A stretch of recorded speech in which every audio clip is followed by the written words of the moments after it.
Be discussing the marketing information found in Boeing's Form 10K.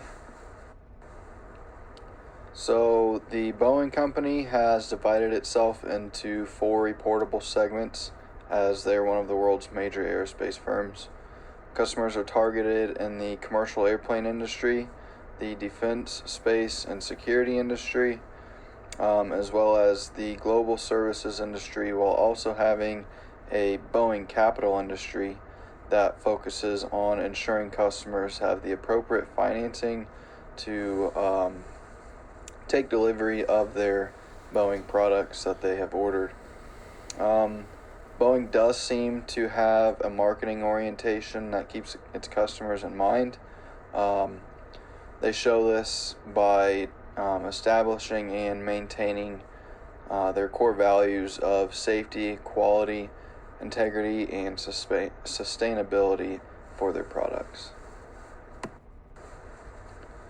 So, talking about the trends affecting Boeing, the outbreak of COVID-19 and the near complete halt of all air travel shocked Boeing along with the entire industry the most.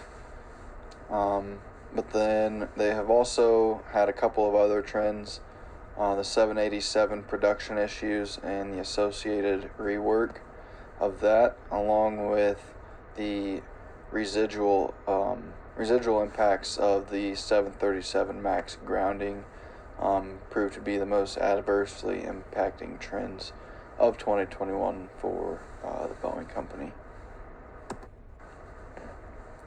So, as previously mentioned, Boeing operates in four different business segments with the primary focus of improving processes such as commercial aircraft production and cost reduction efforts to compete with national and international competition.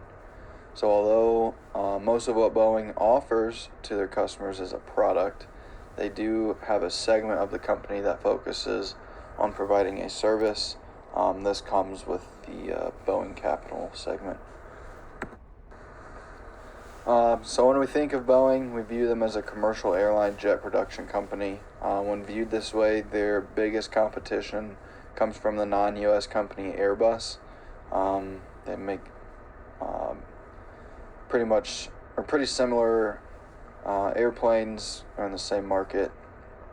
However, with having multiple business segments comes more competition. So some of those other companies that Boeing is in competition with include Lockheed Martin and Raytheon Technologies.